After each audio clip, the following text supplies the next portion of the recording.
And we are live. Hey, I am Old New Dude, and he is. Richard York, Asher's True One Son, and I was a minute late because I was trying to look through the old video and figure out where we ended up with. Yeah, well, that's my fault. It's been a while since we did a theory video. I wasn't missing today, though. All right. So, don't know what made me check to see if there was a stream tonight because I thought I heard you say you couldn't make Theory Hour this week. Well, dude, glad I checked. Hello. Hello. I brought the popcorn if you brought the tinfoil. Uh, I love some I tinfoil now. mean, I'm not gonna we lie. might, although we've been going through other people's better analysis of their books than our own recently. So specifically, the last we left off, we'd done the first two sections of the Myronese Blot. For those that don't know, George has said that basically this is 100% correct, and that's why we thought it was important to do, especially since we've just started working on the last storyline of Dance, which is the Team Targaryen, all the people either trying to get to Dany or around Dany, and Dany for himself, of course. Um, so we left off, and I was a minute late because I was trying to watch the old end of the old video to figure out where we were. So we Hey, ended at the end of I got a section quick 2 of that. theory before we start, though. Yeah, absolutely. Like Danny the Dreamer and all the other Targaryens and the Ghost of Highheart, all these people that are dreaming of the future, um, they're receptive to the moves that are being played in the giant side bass game, the Game of Thrones, between whatever entities George wants to make them, um, the big ones at the top, or even the smaller ones that are being used by the big ones at the top. They're seeing the the moves that are being played on this giant game, and is not actually true future vision or a future dream. It's not their power that's being used to see the future. They're just like the God speak on the wind and all that kind of stuff. They're just receptive to their side of the game that the person playing. They're receptive to his moves on the board, or the anticipation of his moves, the moves that he wants to make. Um, Uh, I like that's not my interpretation. My interpretation is that George loves the paradox of omniscience versus free will. Mhm. Um, and Newcomb's paradox is a famous example of that, which is where you challenge someone, you demonstrate to them that your ability to perfectly predict the future, and then you challenge them and you tell them that there's two boxes, one clear and one empty, and the empty one, the clear one has a small sum of money in it, and the empty one either has 10 times that amount if I think you're going to trust me and take it, or nothing if I think you're going to take both boxes. And so what do you choose? And I'll step away. I'm not going to touch it. You decide, right? And so this person has already made the prediction. You know they have a 100% perfect record. You know they've done this over and over again. They've always been right. And what do? Do you take both boxes because they've already made their decision, and that way you get all the money that's there, or do you take only the one that will be most of the money if they predicted that you would take that? And what's the logical decision there? What's the correct decision at that point when they've already made their prediction? They've already seen the future, and you have free will. What do, right? And so I think he loves this idea that you have omniscience. Isn't that a bit of a mentalist game? It's Newcomb's paradox is similar to a mentalist thing, but but my point is I think he loves this idea of what's do you have free will? What's correct? Does it matter whether you have free will? Whether that as to the accuracy of this person and so forth? And what's the what's the right thing to do, and I think he's playing with that concept, this concept of what does prophecy mean versus free will, and that requires that you can actually, in order to even have that, you have to have this concept that you're able to see the future Right. and the accurately, right, and to Right. create that paradox. Right. Well, they're seeing the future. It's just not in the way that we think that they're seeing the future. I think they're seeing an accurate future in a world that maybe has free will, depending upon your interpretation of Newcomb's paradox. That's my point. I think he's playing with that concept. Do you have free will? Can people predict your free will? If people can accurately predict your free will, then do you really have free will, and so forth. So I think it's a philosophical issue that requires that you have accurate prophecy to explore. That's my point, and therefore, in order to truly explore the concept of free will and blend in with prophecy and omniscience, they would have to actually be able to have accurate prophecy. That's that's my preferred interpretation of what's going on. I could be wrong. Or George might like the fact that it's ambiguous as to whether that's the right interpretation or so forth, right? So anyway. Okay. Anyway, that's I just it's probably my own interest in that question projected onto the work, and so it winds up being my interpretation, which isn't necessarily the only one that George intends to be correct. Okay. Okay.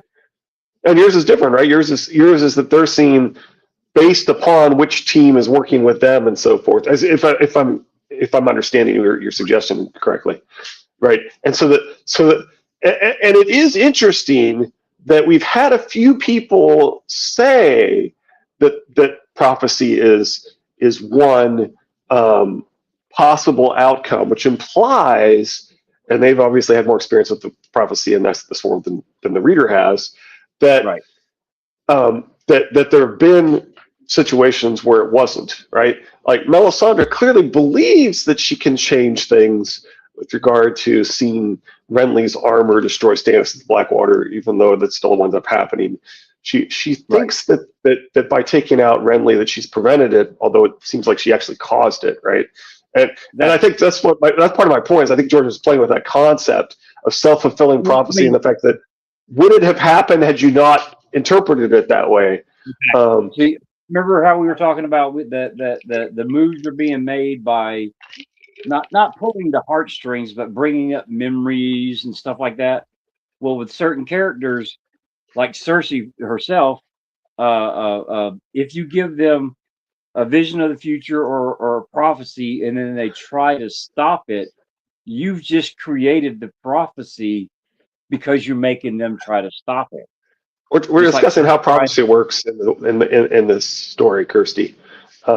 So old dude has suggested that his interpretation is that if you're sort of being manipulated by one of the great players or on that side, that you're seeing their version of what's going to happen, but then the other person can still take a step to interfere.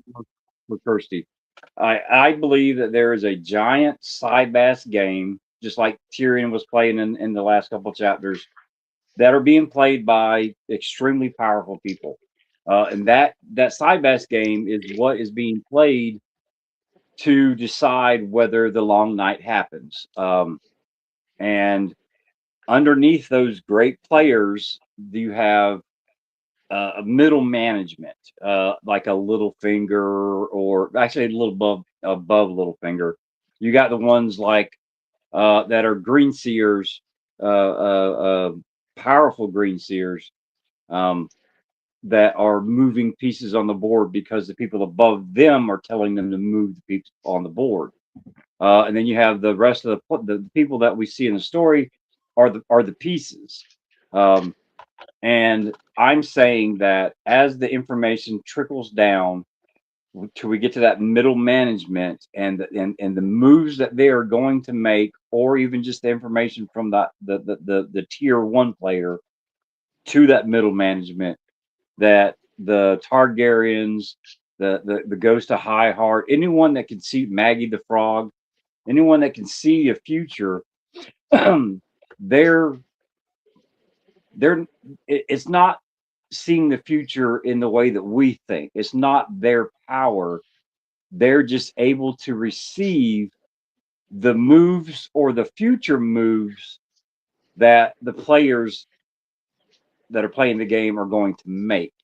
Um, and we've said before that to move a piece on the board, um, they use memories or something to cause that person to turn right instead of left. Okay, it generally has to be something that they would have done anyways, but to guarantee that they went the way they want, they pull that heartstring, that pull that memory, a memory of Rob with John, or like the day before or the night before John was to say his vows.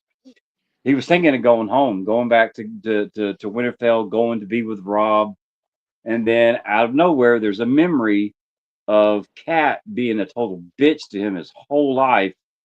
And he's like, okay, never mind. So that was a move on the board to keep John at the wall. Now, it's still a decision. He was thinking about going home, but he hadn't decided yet. He could have still stayed. But the person wanted to guarantee that he stayed, so they brought up a memory of Kat.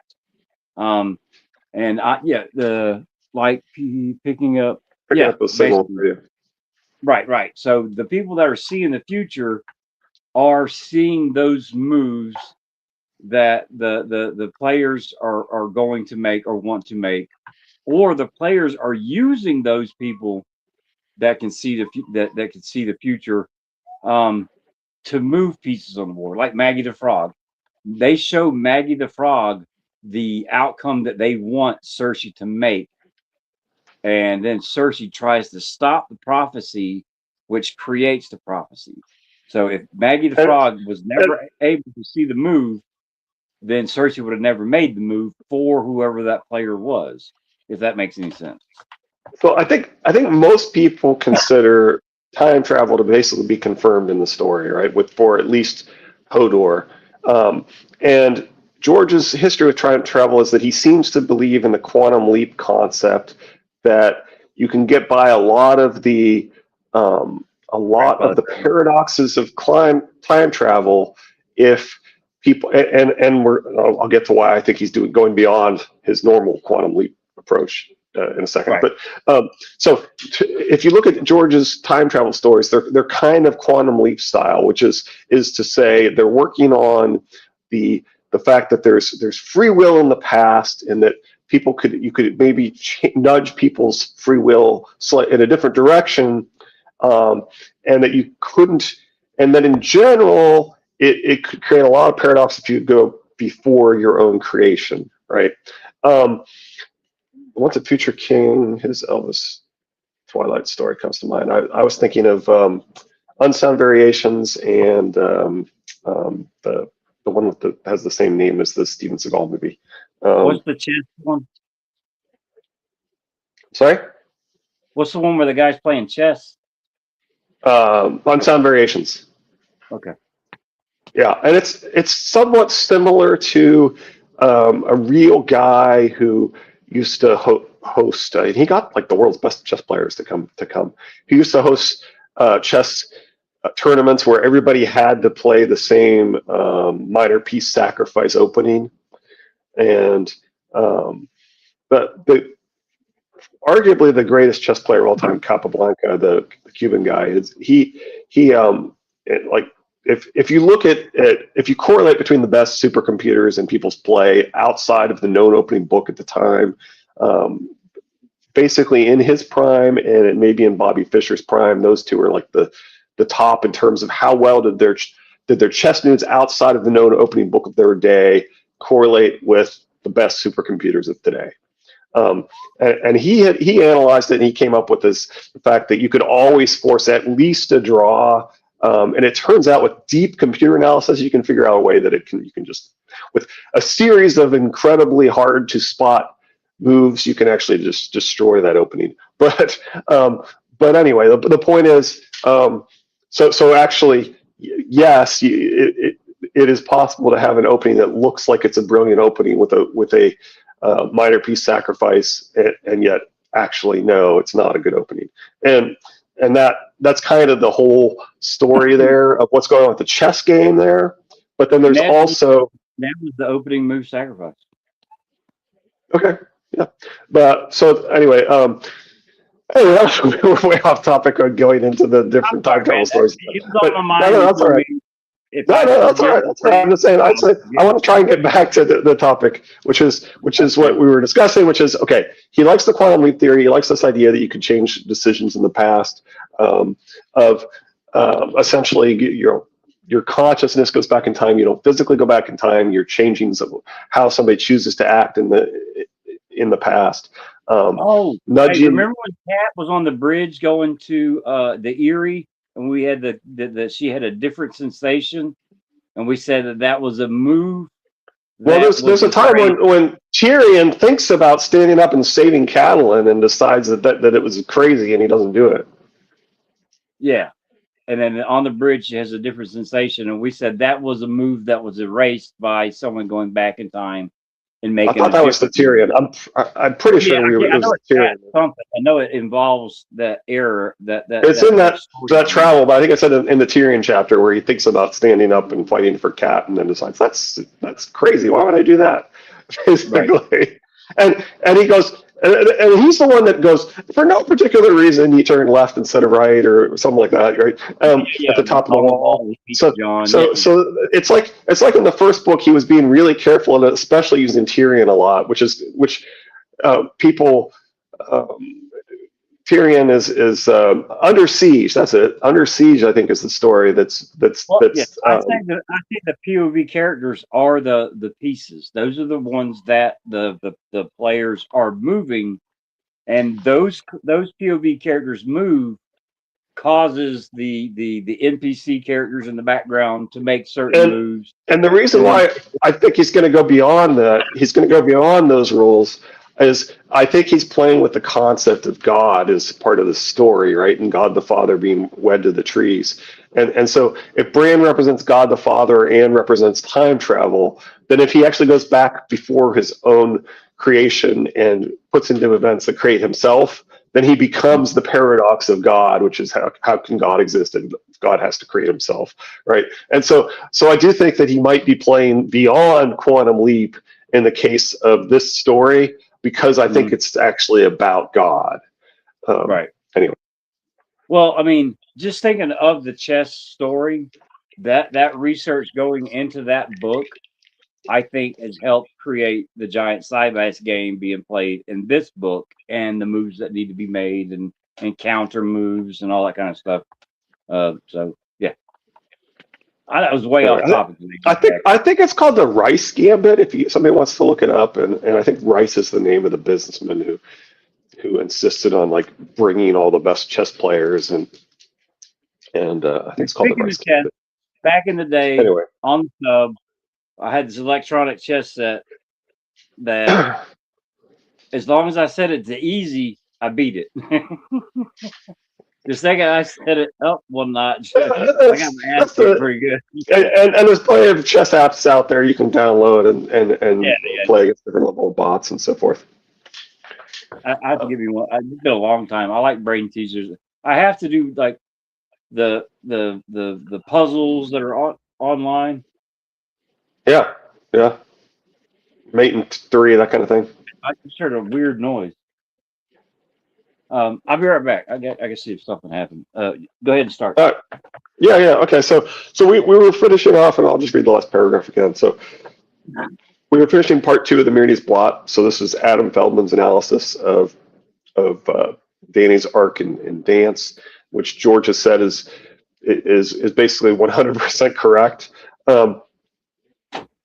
He actually used the word 100%. So I never said, why do we keep getting all these? I never said you look like things. Is that me or you? One of us looks like Edward Norton. Does one of us look like Edward Norton? Somebody said I look like Elon Musk recently on one of these streams. But I've heard someone call you Edward Norton too.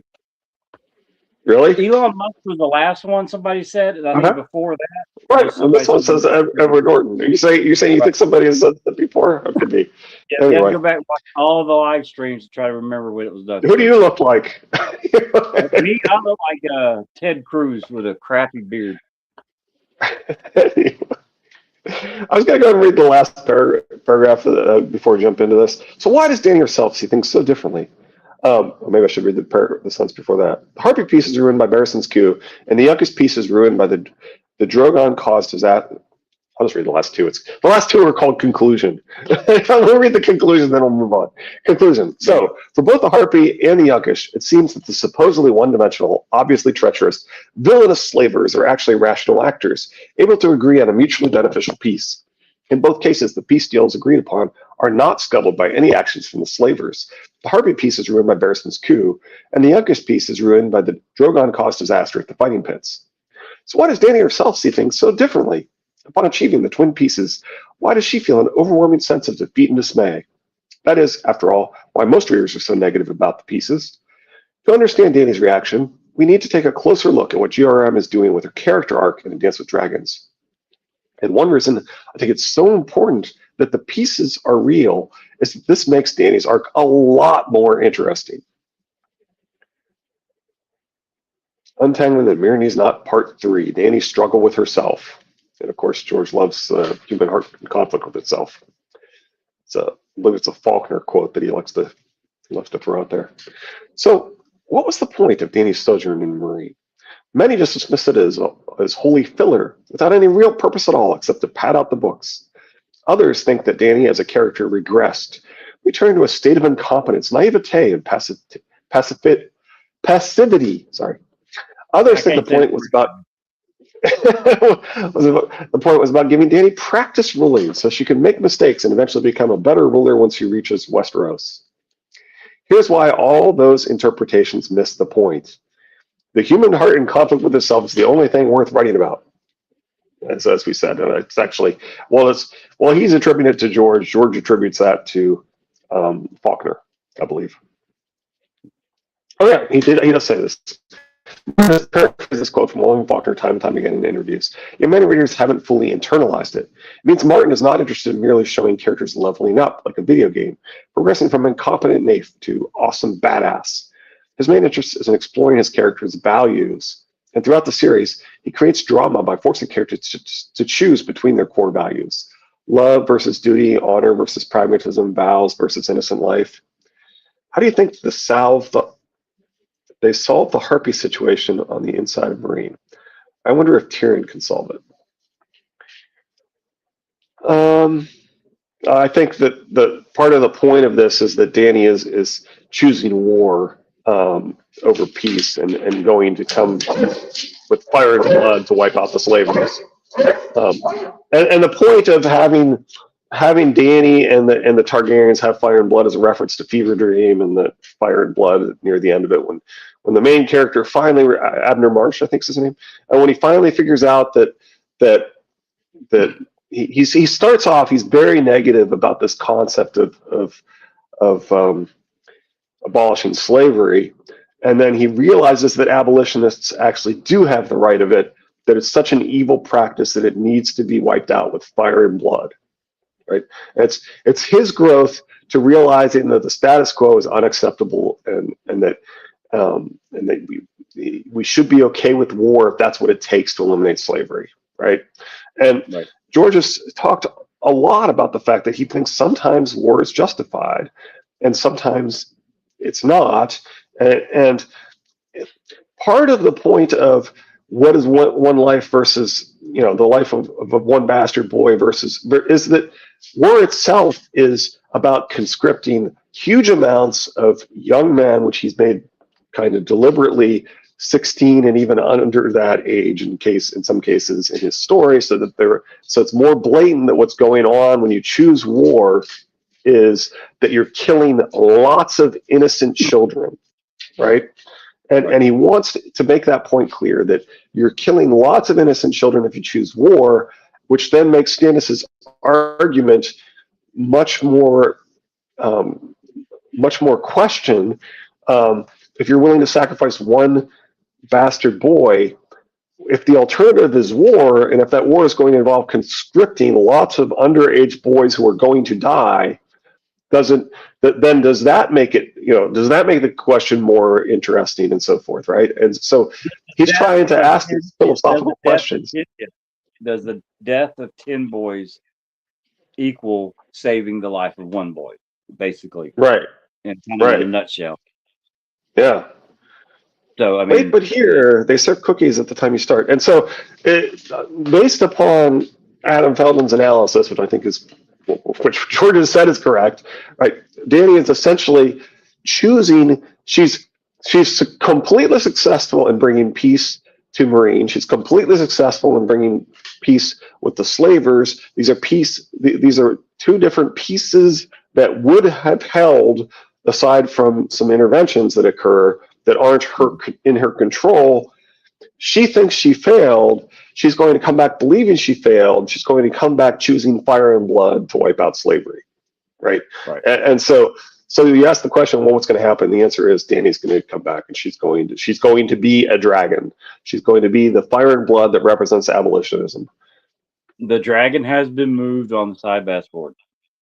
And that's not necessarily the wrong choice because, as George says, sometimes the war is justified.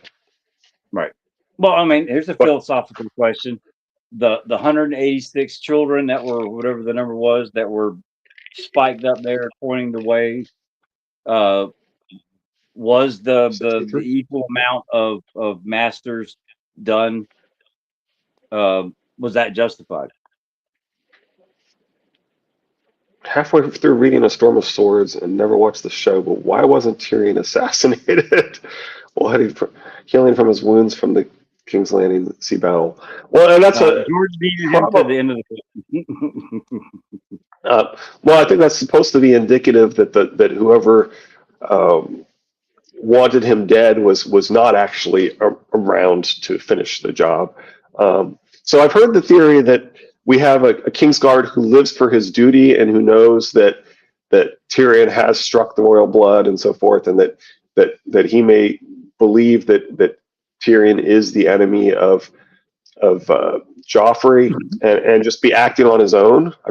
We've heard that interpretation. I think that's Thistle's preferred interpretation. Littlefinger moving the piece on the board, feeding to that narrative, that belief about Tyrion to get him to attempt that move. Did his father set him up for death, but he survived? Well, that's definitely true in the first book.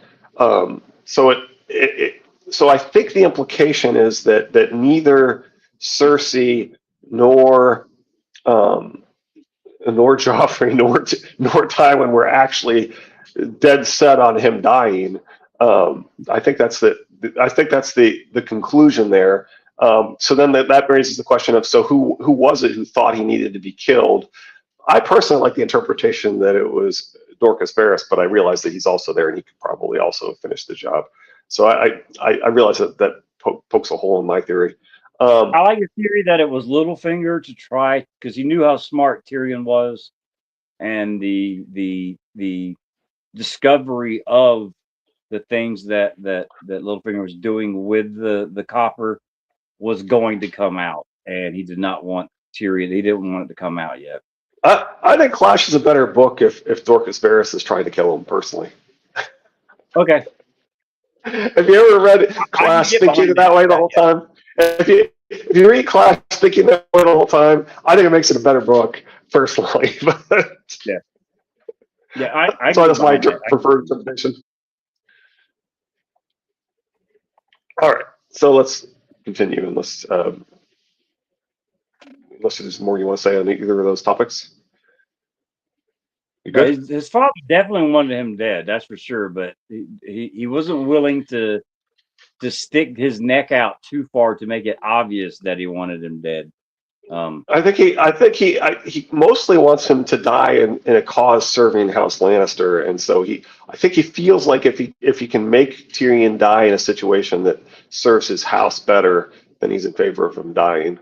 Yeah. Also, Tyrion dying, he can go to Jaime, because Jaime's the only one that really loves Tyrion, and beg him to take over Tyrion's heritage of Casterly Rock. You're my last son, blah blah blah. Uh, uh, Drop drop the white, take the rock. although Jamie's attitude is that Cersei has kids, give them the one of hers, basically. Yeah. Give it to one of hers. Um, Martin has paraphrased this quote from William Faulkner time and time again in interviews. Many readers have fully internalized it. It means Martin is not interested in merely showing characters leveling up, like a video game. I did that one already.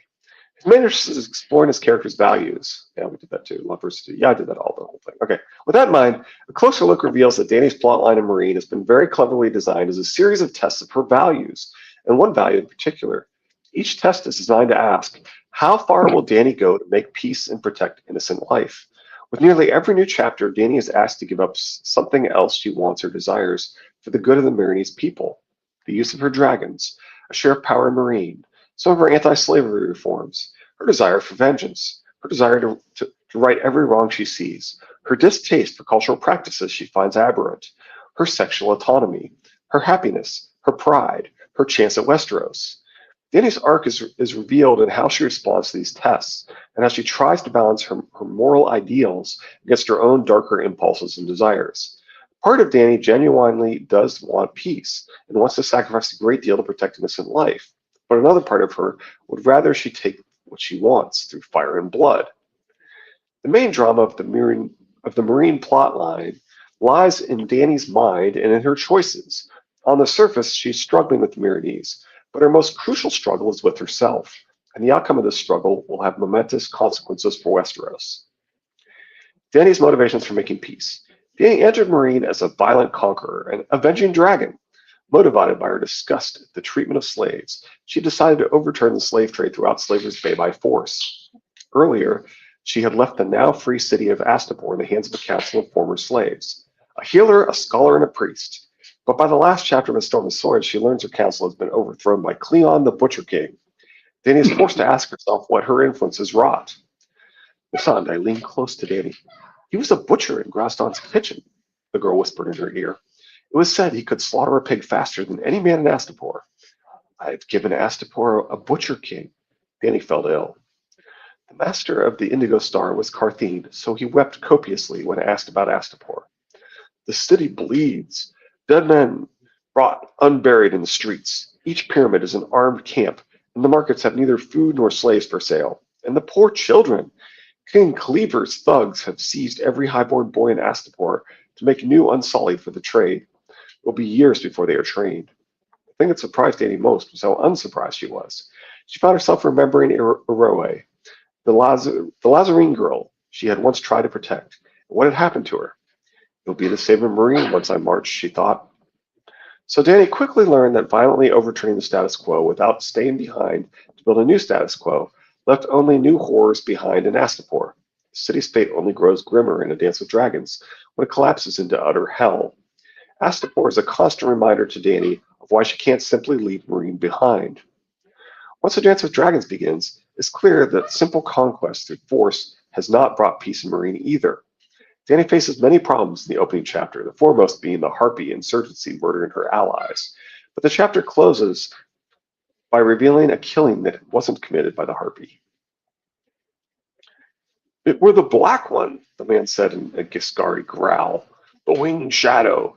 He come down from the sky and no, Dany shivered. No, no, oh no. Those are no sheep bones. No, Dany thought. Those are the bones of a child. This is the girl Hosea. Oh, a few years ago, Interesting Nerd Club said he could see the end game being two people playing Cyvass deciding the end and possibly with an important hostage. Huh. Who?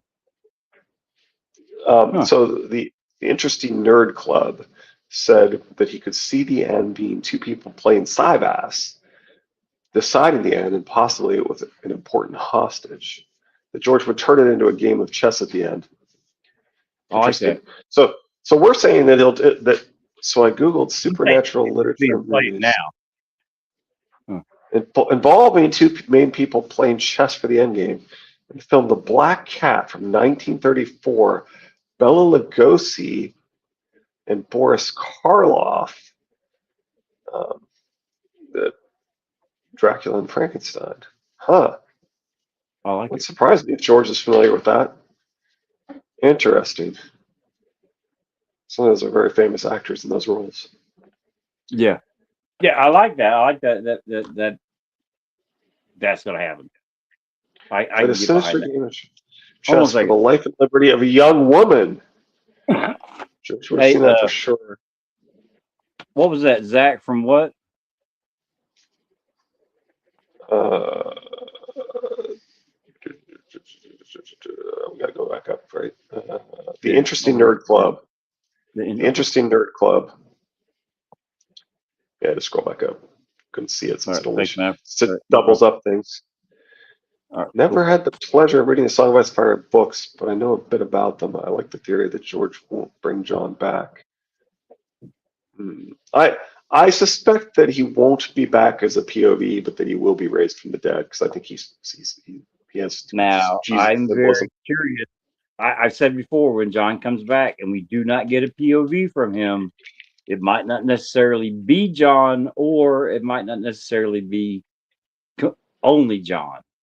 Or or George might want us to not know whether or not it's really Right. John. That way, we question everything he does. And like, would John do that? But having And his so your point is brothers in black, there's an interpretation where Ghost is either half or has completely taken over him, or where some the great other, an entity playing the great game of Cybass, however you want to phrase it, that he's being manipulated potentially, and right? therefore he's making lots of moves that were with multiple interpretations as to why he would be doing that are Mhm. totally against how John would act in the character. I like that. Right. Maybe Ghost will use the sacrifice, or maybe John will be more snappy like a wolf. Yeah, and this idea that he has to combine with Ghost and that they become two minds in one body is, great take. So he might actually be a POV. And the reason I think that is because so much of this is similar to the Book of the New Sun by one of George's two mentors from his writer's workshop days. And that is definitely about more like Brandon Mayhaps. Yeah, sure. Sorry, that's reminding me that reminds me of Jamie and how he says, "There are no men like me. I told you there are no men like me. Brandon was a man like me." And then Kat immediately argues with him after anyway. Well, I mean, if you it's a rope a dope, man. I mean, if you throw enough stuff out there, you don't know what the next thing's going to be, and so it's everything on the page is meant to confuse us. So we were one thing that we suggested is that we might see, possibly in a John chapter, this idea that people see him as the wolf, because Severian is seen as this ultra tall woman that is the first person that he in the Book of the New Sun, which has a huge number of similarities to this series. The, the the boy who is the main character becomes time traveling hive mind god king, and and um, and there are people who see when he's just two minds, which he engages in a cannibalistic ritual after he goes north of a wall that is 700, 800 feet tall if you go by only the first book description, but most people view it as being 3,000 feet tall because of how far away it can be viewed. And two books later, which is similar to the Feast for Crows prologue. If you search Feast for Crows prologue for High Tower and Wall in the same paragraph, you'll find it. Right. Anyway, You can see the wall from the top of the high tower. Yeah. Right. So and that's in the prologue of Feast. I've heard people say that it doesn't exist, and I'm like, that quote very much exists. But anyway, Yeah. It definitely exists. yeah. Oh yeah. But anyway, the point is that when people there are times when people see him when he's basically been fully taken into he's fully within his thinking, like Thecla, the woman that he first bonds with when he engages in his cannibalistic ritual north of the wall. But so people literally say, "Where did that tall woman go?" and stuff like this to him. So people have seen him as the tall woman that he is bonded with, and so you could see with George already having planted this idea that people see the Starks as werewolves and so forth. that somebody's going to see John as, or that people will report to having seen John as a wolf in the same way that people report to have seen Severian as Thecla, as this tall woman. So anyway, and Dracula would represent the devil dragon of the underworld. Doron means stranger, and he's playing Syvas. Okay, yeah. John might come back unable to speak, mute like Ghost. Except that we do have that one chapter where Ghost cries, and then he listens with his ears, and he hears echoes, and Yeah. so which I think is supposed to imply that when John is melded with him, that he is actually able to speak. I can't wait to see how the new John will interact with the Pink Letter. Okay. I can't wait to see. I know it's been mentioned on other channels. Dave Lightbringer and all that with the Wolfman. The freakish strength that we've seen John have periodically, depending on what's going on, or he's here with sword fighting, and then a knock on the head, and he's thinking of Winterfell and Rob saying you'll never be your bastard, blah blah blah, and then all of a sudden the guy that was beating him is on the ground begging, yield, because his, whether it was his speed, his strength, his sword fighting ability, we think it's the Dane blood that's in his veins, but it just went from, because even Mance Raider is like, I mean, you're not that good. What you should be better than this kind of thing, because he's pissed off that John's not better than he is. Then you have that John all of a sudden shoot up in sword fighting ability, whatever that means, whether it's speed, strength, or technique, whatever, beating the guy that was beating him. So I mean, like jumping on the horse, he doesn't remember, he don't know how he did that and still held the sword or whatever at the Queen's Crown. So I mean, I don't know what John we're going to see when we get back. Is he going to be that sword of the morning level sword fighter? Is he going to always have be stronger and faster, stronger? Because I mean, if you look at the like Dondarrion and all that stuff, he's skin and bones. There's nothing there, but he's still able to fight the Hound almost to a standstill. And then you got the whites and everything. Talk about Yeah, how it's really their his sword. That his sword breaks is the problem, right? Doesn't his sword break just like Thoros, right? Because he's using a non-Valyrian steel sword with fire, right, just right. like And we Thoros don't know was. how many times that sword has already been lit on fire, so it might have already had some damage from a previous sword being lit on fire. So yeah, but yeah, never mind. Sorry, we got on a rant. All right, well, let's see if we can make a little more progress here. This is the girl Hosea, killed by Drogon. Dany repeatedly thinks of her through the rest of the novel. She's a reminder of the horrors that Dany and her dragons are capable of. Astapor and Hosea are two important symbols of what it truly means when fire and blood is unleashed. Mother of dragons, Daenerys thought. Mother of monsters. What have I unleashed upon the world? A queen I am, but my throne is made of burned bones, and it rests on quicksand. I'm the blood of the dragon, she thought. They are monsters, so am I. As seen above, Dany's desire to make peace is also driven by some newfound self-doubt about her own nature.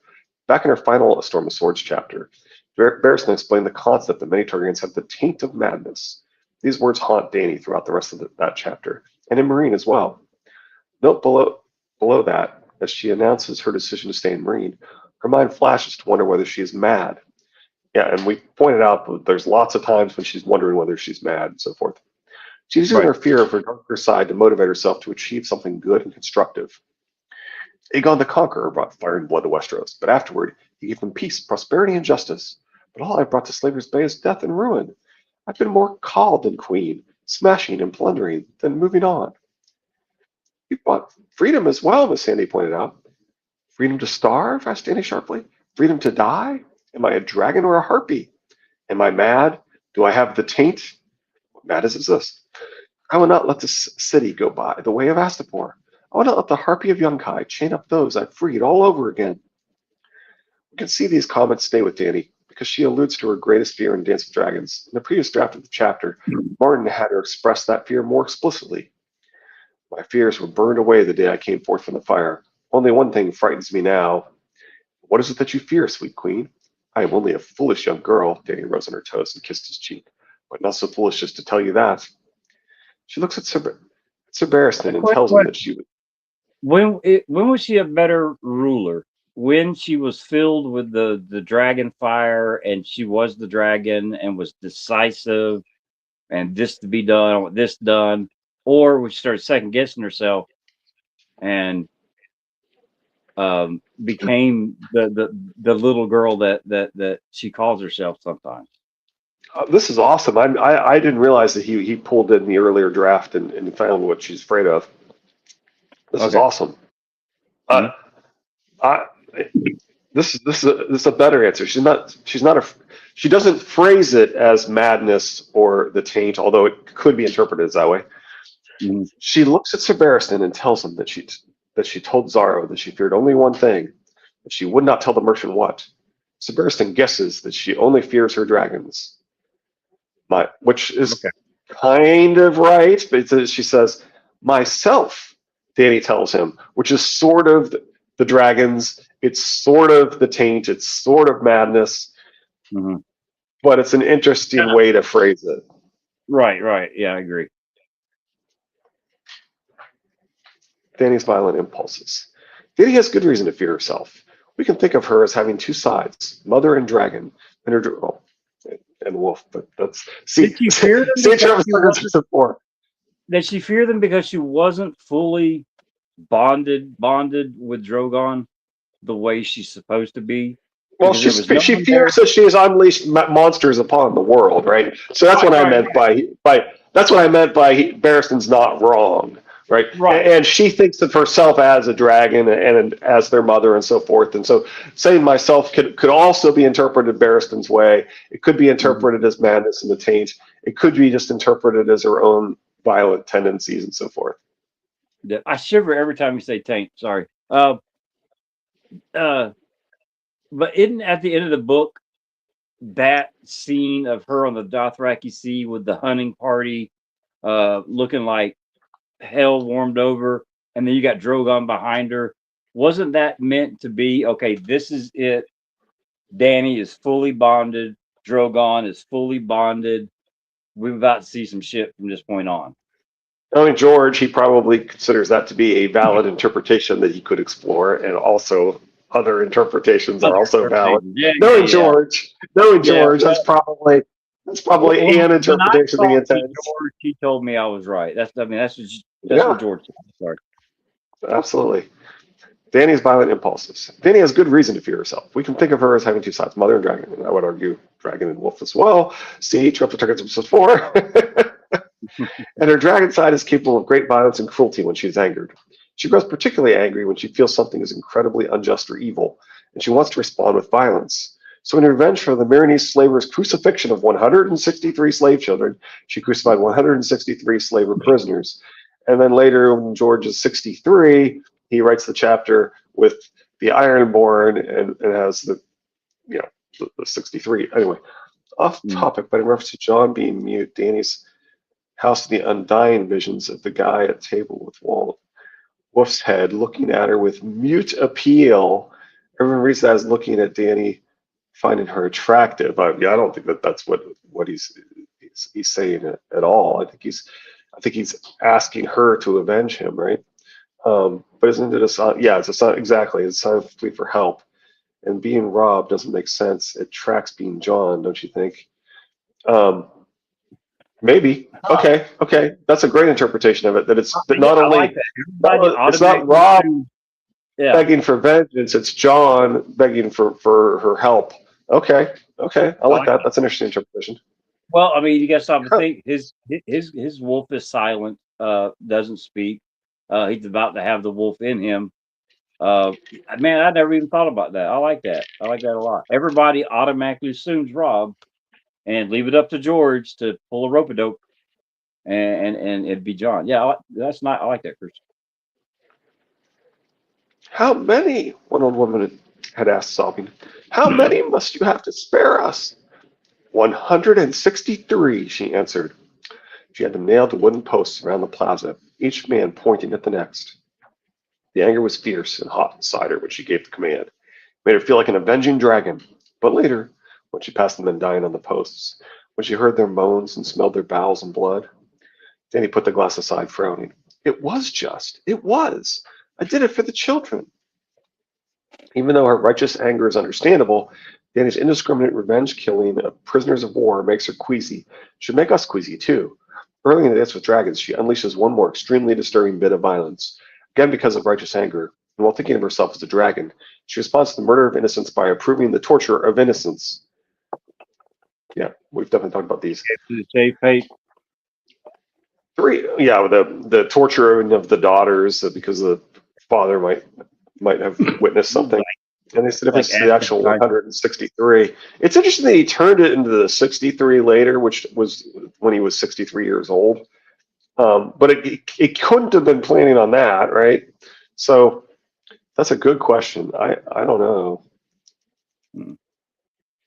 That's a good question.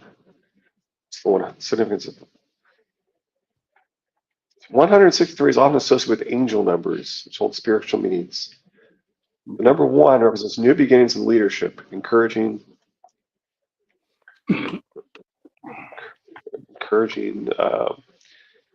opportunities and initiative. Number 6 signifies balance, nurture, and responsibility. Number 3 relates to creativity and self-expression, suggesting thoughts and actions can manifest your desires. The angel number 163 is considered a manifestation number.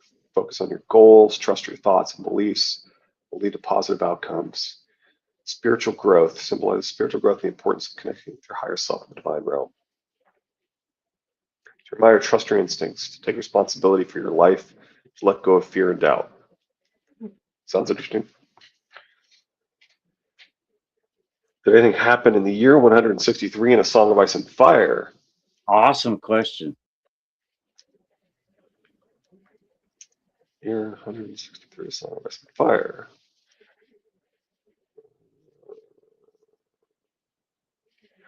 Year 163 is significant as the most continuous events of shape of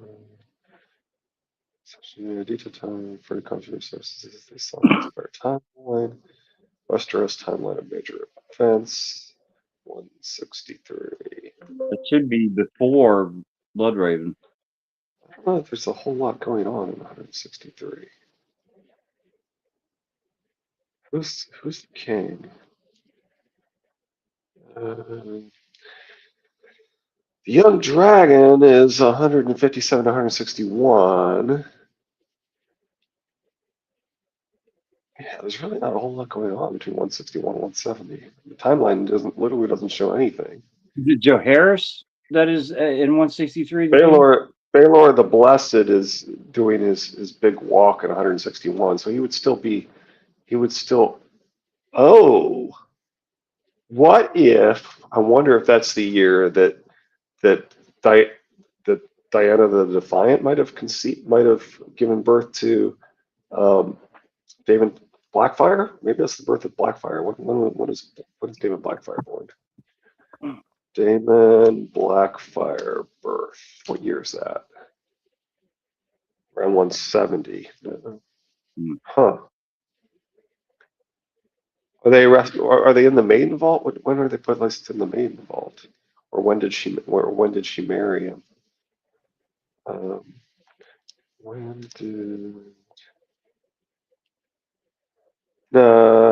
That's too long, isn't it? If it's don't have the first sentence. Stantar gives birth to Damon Waters. Yeah, that is 176 right there. Huh. What if it's something up north? Falsehood of the law I love. Back up, what that one say? Psalm 163. She's looking for Psalm 163. I hate and abhor falsehood of your law I love. Anyway. What happened on page 163 of A Book of a New Sun?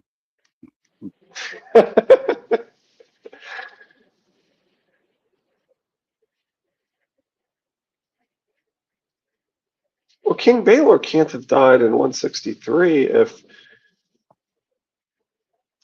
Diana the Defiant is in the Maiden Vault in 170. 163. King. That doesn't seem right. Or is Baylor the Blessed? No, Baylor the Blessed was 161 is when he was walking from Dorne. And 170, his wife's giving birth to in the maiden vault. No, that can't be right. Oh, he must not be king yet. Okay, he's not king yet. No, you're right, but no, he can't be dying in 163. If she gives birth in the maiden vault at 170, then he can't be dying in 163. Google is lying to me. Right? She can't be giving birth in the maiden vault if yeah, I don't think it's right. But I think so. I think Google's lying. I don't think that's right. That's AI for us. Because I went to the timeline and it said that she gave birth to David in 170. And she definitely gave birth in the maiden vault, and she wouldn't be in the maiden vault 7 years um, after Baelor died, right? That doesn't make any sense. Yeah. When did Baelor the Blessed Google says die? this was a pivotal moment. That's his one.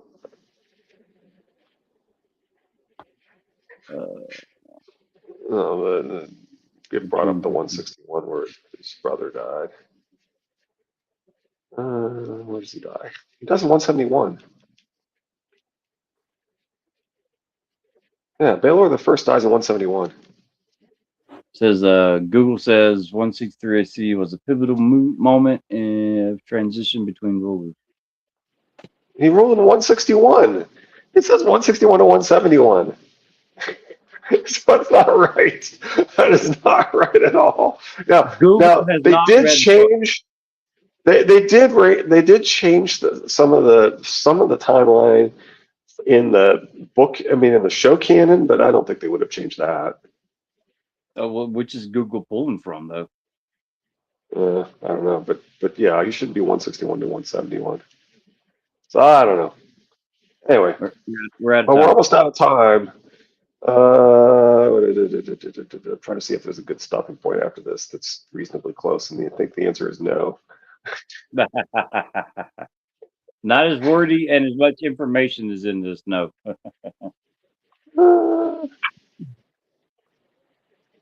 Yeah. Oh. I guess we can just stop here. Yeah, we'll just stop here. That's fine.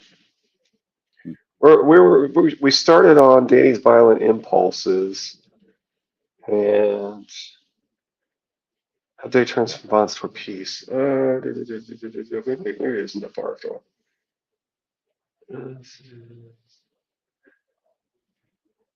Oh yeah, it's not that far. Okay. All right. We got some tinfoil. I'm happy. All right, no. We can do. We do a few more paragraphs here. I see a decent stopping point. That's not too far ahead. Okay. And the righteous anger is by proving the torture of innocence. Yeah, we said that. Okay. 3 freedmen murdered in their homes, the Shakebait said. A moneylender, a cobbler, and the harpist, Rellona Ray.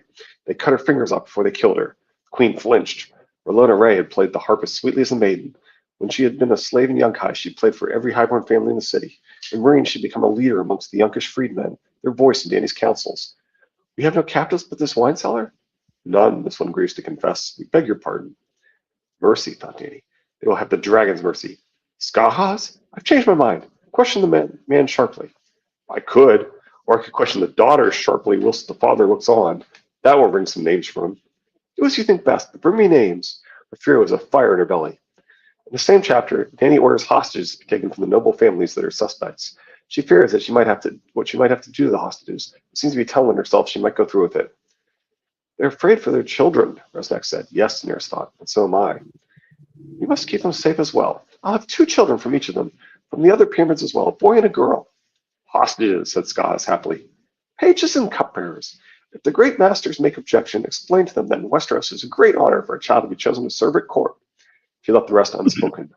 So early on in Dance with Dragons, with a mass execution, torture of innocents, and the collection of child hostages, Danny's close to unleashing her darker side on Marine. Yeah, and that's the end of that section, so that's a good stopping point. Arms against the Martells. Towards the end of the year, the Blackwoods and Brackens resumed their ancient feud. Members of the royal court came to the Riverlands for a wedding to take part in bringing it to an end. Huh. Okay. Interesting. 163. Mm. All right. Well, I guess that's it for today since we're at a decent stopping point and we're only a minute over. Well, actually, since I was a minute late starting, we're right at an hour. Yeah, go back one or go back a Let me couple. see There's a big above. one. Oh, sorry.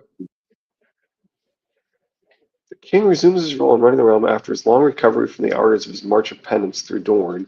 While in the south, trouble assails the Dornish as the Ironwoods rise up. Okay.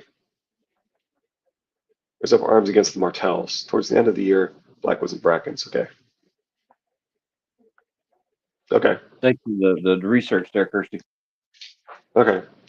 So it's Baelor the Blessed basically recovers in around that time. Okay. So Right. he's out for like 2 years. That's interesting because like does his walk in like 161. So he's out for like more than a full year. All of So 162. you got trouble in Dorne, you got trouble in the Riverlands in 163. And arguably those troubles being put down, coming to an end, I suppose. But, all right. I mean, if you were trying to draw a parallel between, Danny there. Yeah. Friday is the Lost Lord. Yeah.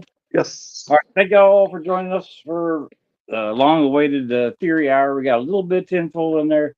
I was able to get us off topic a couple times. We appreciate it, and hopefully you'll come back for the Lost Lord on Friday, same bat time, same bat channel. And Kirsty, that's what I was saying. Is you could maybe draw a parallel to the idea of that it represents essentially Targaryen recovery and restoration and some restoration of order to Dany taking over Marine. That's about the best I got as far as that goes. Right. Well, I mean, you got trouble in Dorne. You got trouble in Riverlands in the current story. Trouble in Dorne. You still got to watch out for the Ironwood. That's why he sent Quentin there to try to quash any. Yeah, definitely love going off topic. Absolutely. I'm a rabbit hole kind of guy. I love a rabbit hole. But all right, we appreciate y'all. Thank y'all for joining us, and we will see y'all Friday. Thank you. Bye, Richard. Bye.